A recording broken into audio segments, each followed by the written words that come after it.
Hello again, everyone. I'm Jeff. I'm Kevin. And we are Cyberlancers. And today we wanted to talk a little bit about who is Cyberlancers? What is Cyberlancers? Why are we even around? That's right. So Cyberlancers is essentially a development services company, but we want to be more than just a development services company. That's right. But that's what we started Cyberlancers out 5 years ago. Actually, take it back. I think we're close to 6-7 years ago now. Time flies. But when we started Cyberlancers, it was originally as a development services company, and we're growing kind of beyond that now.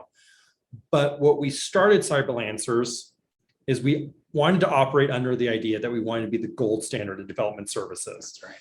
And this actually goes back to many years ago when Kevin and I and another friend of ours, we were in TGI Fridays, or something. In the back of the napkin conversation. You hear all sorts of jokes about people like, we started this company on napkin. Well, we kind of did start. We actually literally did, because we didn't have a notebook even with us.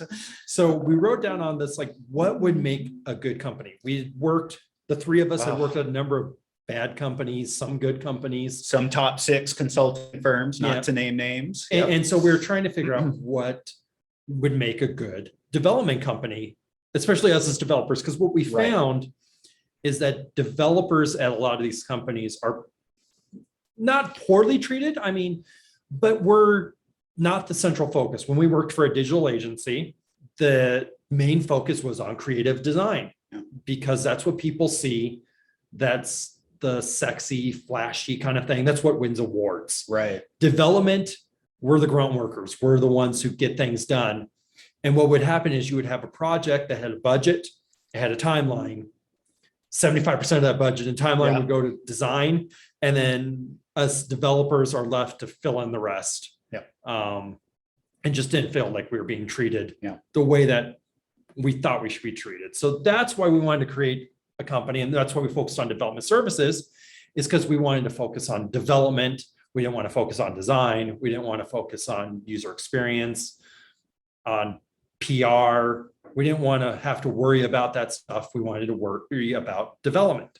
Because let's face it, I mean, with getting less of the budget, getting less of the time of the project, who's the first person that they would blame when the site wasn't performant or didn't do well with search rankings? It was the development. And we wanted to shift that narrative and really work with wonderful design, work with wonderful user experience, but focus on doing wonderful, excellent development as well. So it all comes together. And that's where this concept of the gold standard came in. Exactly. Is we wanted to be the example of how others should operate.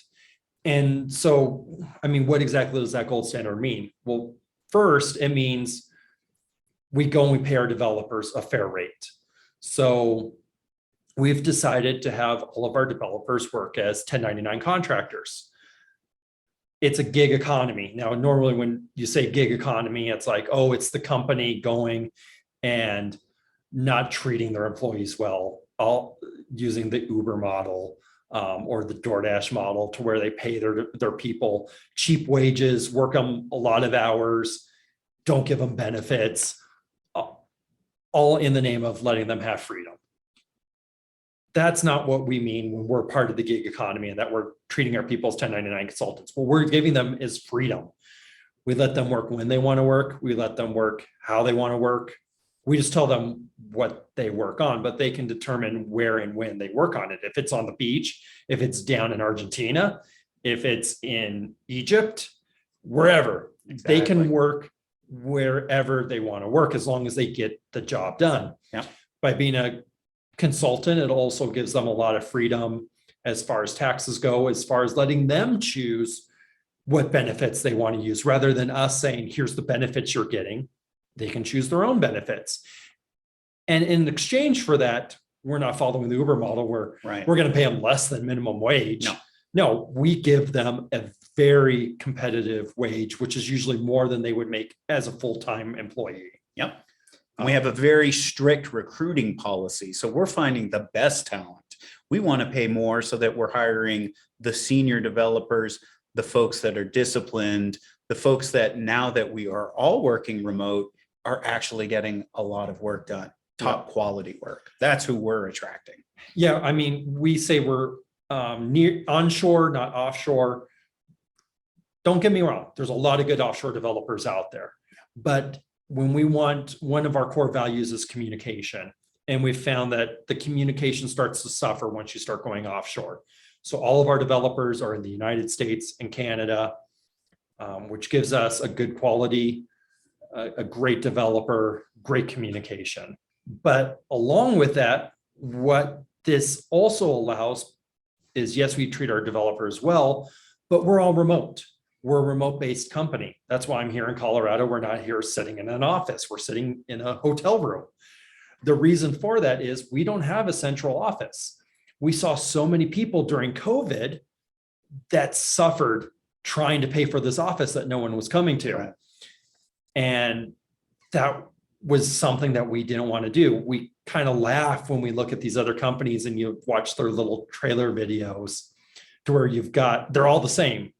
You've got the CEO walking around with a cup of coffee, or he's riding Dog his in the bike or background. his scooter. There's a dog in the background. Everyone's sitting at a table laughing, eating Breakfast. pizza, Yeah. free breakfast. Yeah, that's great. And it kind of helps entice some people, but we're seeing a shift away from that after COVID. People don't want to be in the office. People want to be at home. They would rather be at home having their own coffee rather than coffee at the office. Right. And with not having all of those extra benefits that honestly most people don't want, it lets us charge a lower rate to our clients as Right. well, because we don't have all of that extra overhead that many of these other companies have. Yeah. So that's what we go and mean by the gold standard. Yeah. And we were really fortunate. We had been adopting a remote workforce for a lot longer, a lot sooner than when COVID hit, unfortunately. So we were ready. We were kind of prepared for that. We actually, I want to say, went remote about 8 years ago and shut down the office in Denver. And as a result, our consultants love it. And we get the best work out of them. And remote isn't for everyone. You have to be a very disciplined, self-motivated, and highly successful and great communicator, which again are some of our core values. And that's the kind of people that we attract at Cyberlancers. And that benefit passes right along to you folks, our clients. Yeah, I mean, on that remote, when I worked at the digital agency prior to starting up Cyberlancers, I was working about 30 miles away from Denver up north, and the commute just got worse and worse. I mean, I would usually be spending an hour each way in traffic, commuting. Yeah. Then again to downtown Denver, Right. I'd have to pay for parking. Yeah. So by the time you hit the door, you're already upset Yeah. and you're not in your best working state of mind. And then, so Yeah. then you get into the office and you're working. Yeah. But one of the problems about being in an office working is there's other people. And so you found that most of the time, yes, it's good for collaborating to have other people in the office. It is. But it was Can't also argue a that. big distraction, and probably only 70% of the time was work Right. actually being done. Right. And which just contributes to overhead again, because you're paying for work that's not actually work. Right. So I was able to convince them to let me stay at home 2 days a week and then 3 days a week, and prove that by being remote, I was a more effective developer. And they saw that. I mean, they saw that I Absolutely. was the only one meeting deadlines. I was getting the work done, and that it wasn't suffering. And when I would come in twice a week where we'd be able to hold our meetings, do collaboration. Yeah. And that worked out well. And then eventually I was able to take that and say, hey guys, I'm moving to Florida. I'm going to be fully remote now. But I had proven that I was able to still stay in contact with them. I could have meetings remote.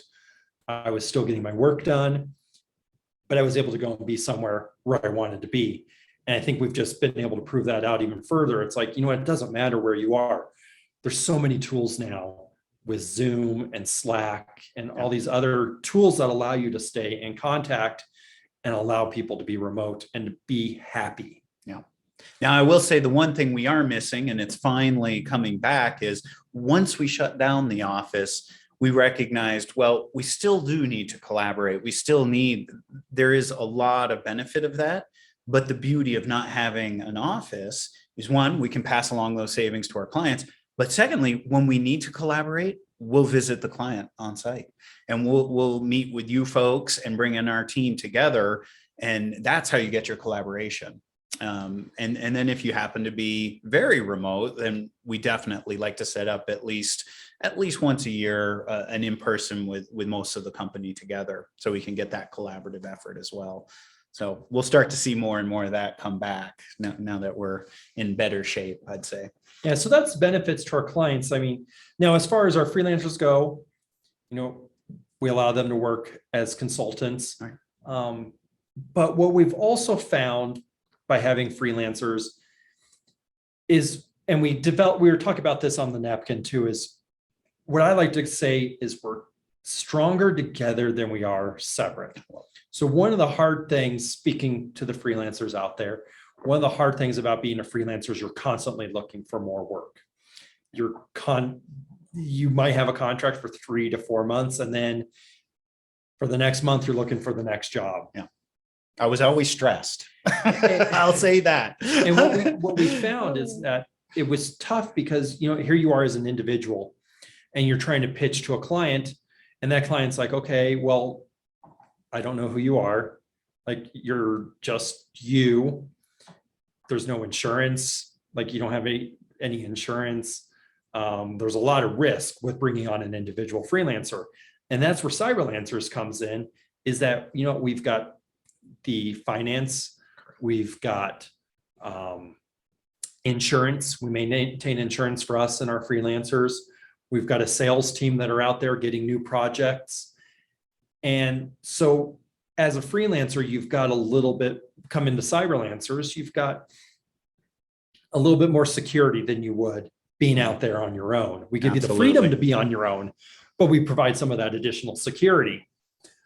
Along with that is, as a freelancer, if you've got an opportunity, I like to go and say there's opportunities out there everywhere. And you might not just realize it because you're not in that focus. Like, you might have a friend who says, oh yeah, you know what, I'm looking to build my company's having struggles trying to implement this software. And maybe they need more developers. And you're like, well, that's not a project I can take on because I'm busy, or it's just going to be a much bigger project than I can take on. Well, you know what? That's where Cyberlancers is here to help. Right. We've got a lot of developers where you could go and bring that project to us. You could work on it. You can go and make some commission on it, and we'll help. We'll be there to help provide that insurance, provide the invoicing, and providing the developers to help you do that project. Yeah, I really like to equate it to you're getting the best of both worlds. As an independent freelancer, you're going to be at the top of your game and be the best developer. But for our clients, you still need that trust factor, that security, the legal trust, and a proven track record, which Cyberlancers has. We've had over 7 years now of successful implementation. And given we won't bring on a freelancer that doesn't meet our high quality of standard. Mm-hmm. So you get the best of both worlds. The freelancers are getting the best out of it. Our clients are getting the best out of it. And we're here to just be that handshake, that level of trust, and provide that gold standard that we're looking for. Yep. So now that you guys know about Cyberlancers, hope that you'll go and you'll try to learn more about us. And if you're interested in becoming a partner with us, I don't like to call them clients, I like to call them partners, but if you want to be a partner with us, reach out to us. If you're a freelancer and you're looking for a position, reach out to us as well. We're always hiring new developers, great developers. So I hope to hear from y'all. Looking forward to it.